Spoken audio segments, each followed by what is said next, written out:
Hello everyone, and well done on getting through your first assessment of the course.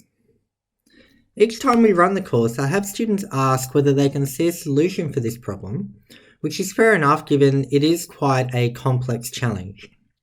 So now that all the submissions are in, I would like to give a brief walkthrough of my attempt at the task. And I should begin with the caveat that what I'm about to show you is not necessarily the only way or even the best way to tackle this problem. But what it will show is how the model could look if you tried to follow all the best practices that you will learn throughout the course. So whilst I would not expect anyone to have submitted a model that looks like this one, hopefully you will get some inspiration about what you could create by the end of the course if you take all the lessons on board. This walkthrough will also come in handy when it comes time for you to do a critique of your attempt, which will be required for another assessment task. So here on screen we are looking at my attempt at this problem.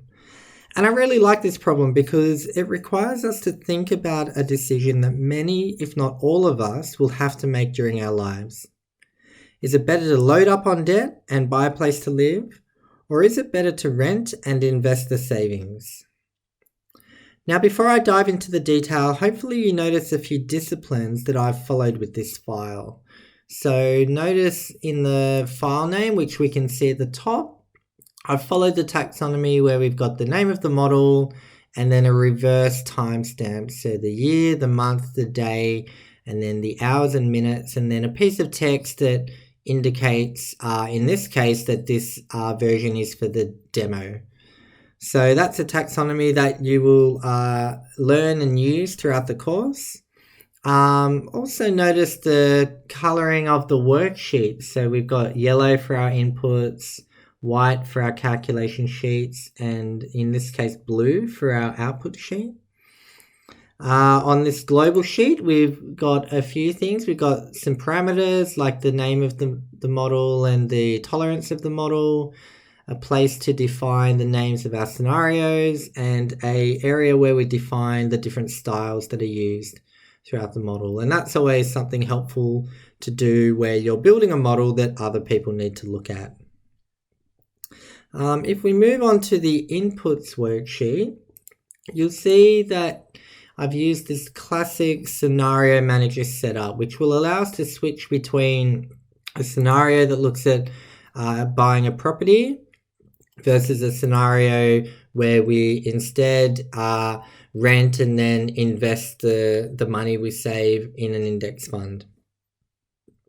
Now, this is a technique that you'll learn in this course, and it's a simple yet powerful way to allow your models to easily perform what-if style analysis.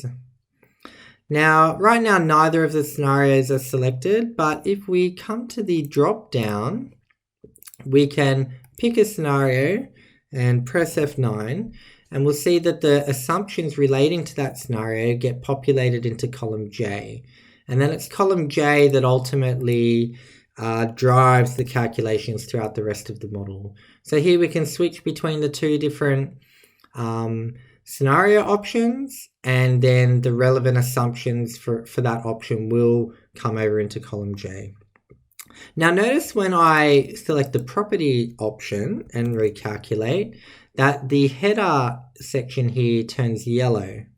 And this is indicating that one of our alerts have been triggered and we should go and see the checks worksheet. So let's do that now. So if we go over to checks, and if we kind of look through the detail here, what we'll see is that our final alert that's being monitored in the model, the one that checks whether the loan is affordable, has been triggered. So that gives a little bit of a hint that perhaps, at least on the assumptions that are being used right now, it is not an affordable option to take out a mortgage and buy the property. So that's just something to keep in mind as we continue to work through this model. Let's jump back to the inputs sheet and take a look at all the different assumptions that we need to make to be able to do these calculations. So we'll have assumptions about our current financial situation, so our savings and the interest we earn on those savings, the salary we earn and how that will grow, our rent and living expenses and how they will grow, some assumptions about tax, so the various marginal tax rates that it can apply, capital gains tax discount, the pay-as-you-go rate, which will affect the timing of when tax is paid, and then assumptions about our investment.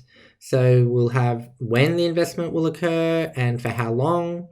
We've got our property assumptions that you see are coming over because we've selected the property scenario. If we then select the index fund scenario and recalculate, we'll see that the index fund assumptions then come over into the active column. We then finally have some assumptions about our debt. So the limit of the debt, how long it will last, the interest rate and how that would move, the rate of mortgage insurance that we'd have to pay, and then an affordability threshold, which kind of tells us, helps us define whether we can afford the loan. And in this case, the idea would be if for 3 consecutive months you're unable to meet your repayments, that would trigger the warning that perhaps this loan is not affordable. So hopefully before we even move on to looking at the calculations, you can appreciate the richness of this problem and all the different parameters that we need to consider to do the problem justice.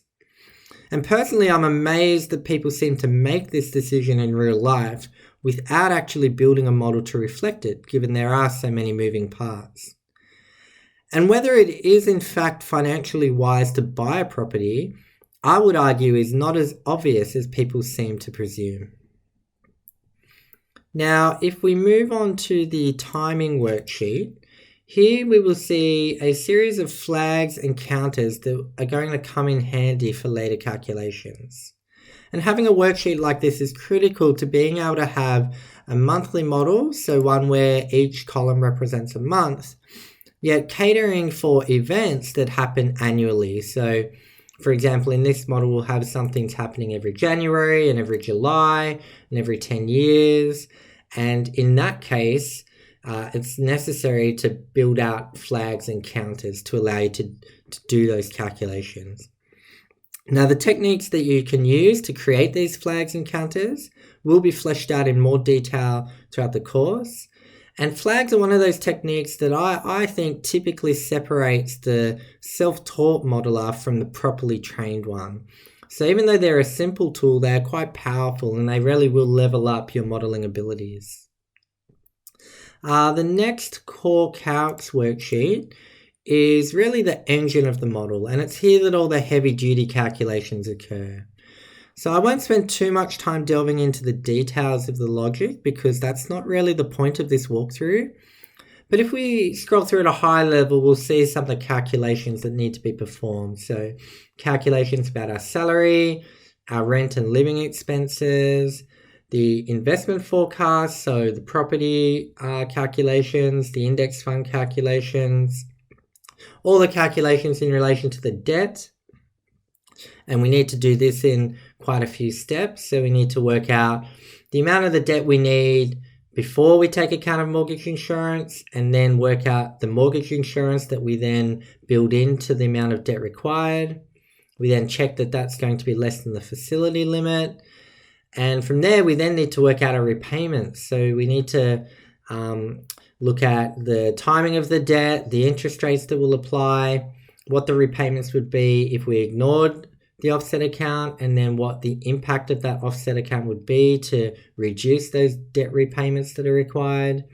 And then we have a control account to keep track of everything, and a few checks to make sure that we fully pay off the debt and that it's affordable, and then some calculations to track the offset account. So you'll notice that these debt calculations are quite sophisticated, and we do have to tackle it in these multiple steps. And I would hazard a guess that a lot of people out there are borrowing money to buy their property, and they probably haven't done these kind of calculations themselves. And chances are they're just relying on whatever their bank is telling them. And I would kind of say that's not always the safest way to go. We then have a series of tax calculations. So we need to work out what the taxable income would be and how that then translates into tax payable when you apply the different marginal tax rates. We then look at the timing of the tax, which is affected by that pay-as-you-go rate, and whether any top-ups or refunds will be required at the end of each financial year. We then have a cash flow waterfall, which keeps track of all the sources and uses of funds as they come in. So we have our savings, and then we earn our salary. We have to spend money on various expenses, and then either service the debt or contribute to our index fund, depending on which scenario is active. And then finally, we have a section where we track the amount of money that ends up in savings. So ultimately, what we end up having in our savings account is affected by just about every other calculation in the model. So that's pretty much why it ends up as the last element of this core calculations worksheet.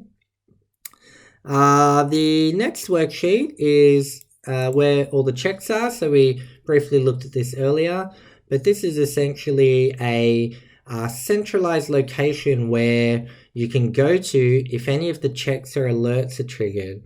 And the idea is that no matter where you are in the model, if you see the header turn a certain color, you'll know to come to this checks worksheet, see which element has failed, and then investigate further. So right now, in the current scenario, all our checks and alerts are okay. You may remember when we selected the property option, the header went yellow to indicate a triggered alert. If I force a check to fail, which I can do by just adding 1 to this formula, we'll see that the header will turn red. So the kind of color scheme we've gone with here is yellow for alerts, red for checks, and the idea being that if a check fails, then you should really stop what you're doing and investigate, because it means something's gone fundamentally wrong with the model and needs to be fixed. So you'll get a chance to build a check worksheet like this when you work through the case study on the course. And it really is an elegant yet powerful way to help you catch errors in your model before they become too difficult to spot. And I'll just undo this forced error that I introduced before moving on. All right, and finally we have our comparison worksheet. And this is where we have a few key metrics that kind of summarize the situation of the model, and we can see them being displayed here for both the property and index fund option at the same time. Now, the technique that we've used to be able to do this is a data table. And what it does is it allows us to tell the model to calculate outcomes under both scenarios at the same time, which avoids the need to manually flick back and forth between the two options. And that's another powerful technique that you're going to learn about as you work through the course. Now, it's interesting to note that based on the current assumptions running through the model, we see that the property option slightly results in more dead money than the index fund option, which is interesting.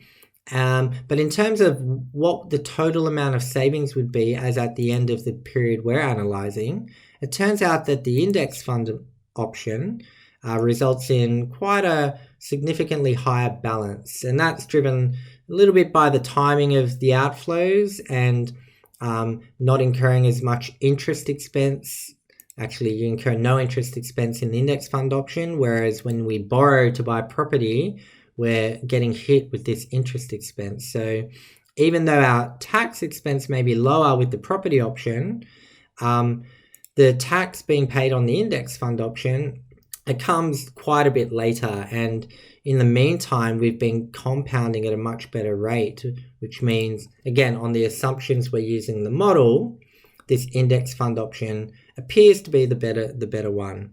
Now, obviously, this would not necessarily be the outcome that would result in, say, your personal situation. The idea would be that you would enter assumptions in the model that closely reflect your situation and see what the outcomes are. And it could be that depending on how much money you've saved for a deposit and the interest rate you have to pay on your debt, it could turn out to be that property is the better option. But what this model demonstrates is that it's not necessarily the obvious option that a lot of people presume it to be. And actually, there is a lot of merit in undertaking this exercise where you do the calculations and you see for yourself. And really, the value in a model like this isn't necessarily the exact outcome, but more it's about laying out the logic and allowing you to see how the outcome is affected when you change different parameters. And that helps you understand what are the real drivers and levers that you can pull in working out what the best decision could be for you. Now, that's all I really have to say for this walkthrough. Hopefully you've gained a little inspiration for all the financial modeling skills that you're about to learn as you work through this course. Definitely don't stress if the model you came up with was not as sophisticated as this. We definitely didn't expect it to be. But I am confident that if you apply yourself diligently throughout the course, by the end you too could create something like this. And until next time, happy modeling.